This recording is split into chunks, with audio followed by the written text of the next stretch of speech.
Bukod po dyan, hindi ko natitiyak kung narinig rin ninyo, yung 90 billion pesos PhilHealth funds. Yung po yung sinasabi nilang excess funds or sobrang pondo ng PhilHealth. O ano naman ang problema kung may sobrang pondo yung PhilHealth? Hindi ba't maganda at may sobrang pondo ng PhilHealth so that yung ating government health insurance ay matutugunan yung mga kapangangailangan ng mga miyembro.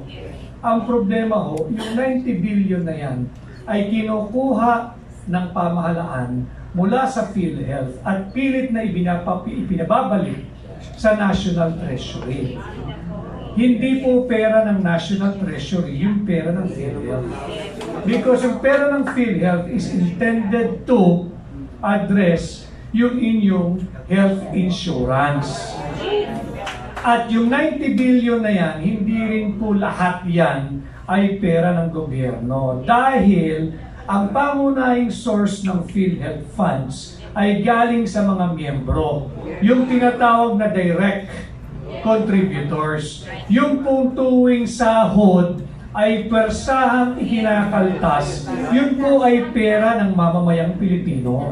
Bakit kinukuha ng administrasyon ni Marcos at ibinabalik sa National Treasury? Ang sagot, yung pong binanggit ko sa inyo kanina, na 800 billion to 1.2 trillion pesos ang program appropriation.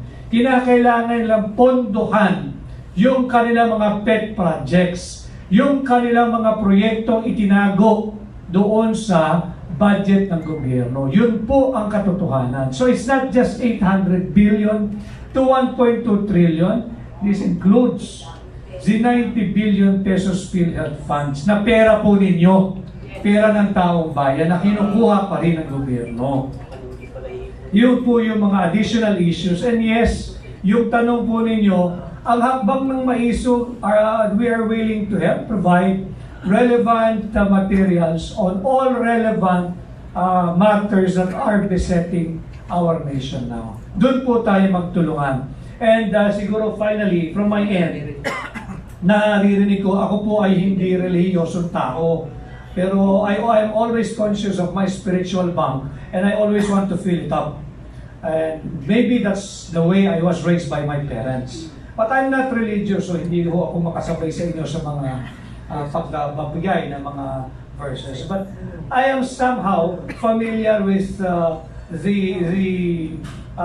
references that you're mentioning kanina. Nandun din po talaga yun sa Romans na kinakailangan respetuhin at magpasakop sa established government. Pero yung babalik ko tayo sa tanong, where is the church? Ang gobyerno ho, ang trabaho ng gobyerno is to promote good and restrain evil. I think nasa Romans din yan. My little knowledge of the Bible, I think it can also be found in Romans. May tanong now sa inyo. Ang role ng gobyerno is to promote good and restrain evil.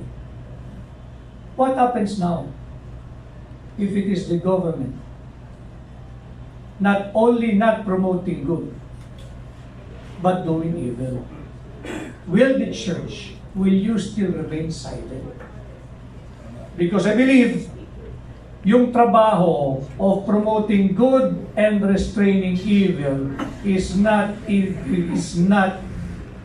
the exclusive enclave or domain of government and governance. Sa tingin ko po, in my own humble opinion, trabaho rin ang simbahan to promote good and to restrain evil, especially if it is the very government that's promoting evil.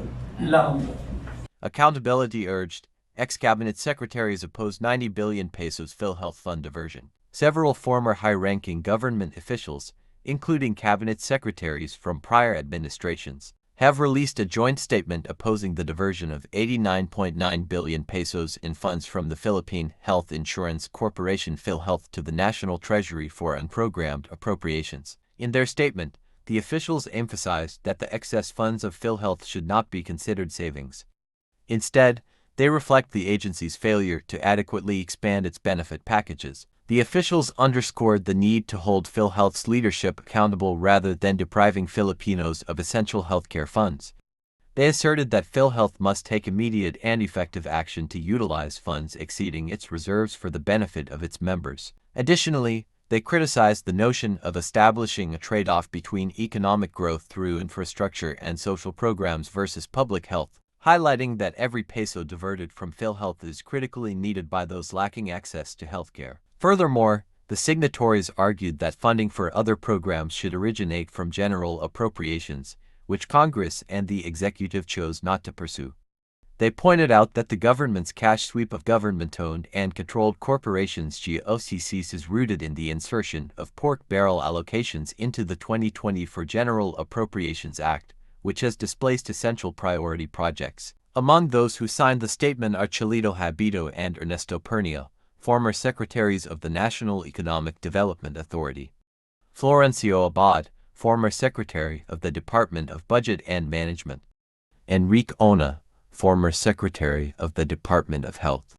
Alberto Aldaba Limit, former secretary of the Department of Tourism. Edilberto de Jesus, former secretary of the Department of Education. Diwa Ginigundo, former deputy governor of the Bangko Sentral ng Pilipinas. Joel M. Rocamora, former secretary of the National Anti-Poverty Commission. And Alexander Padilla, former president and CEO of PhilHealth. Like, share, and subscribe to my channel for more updates.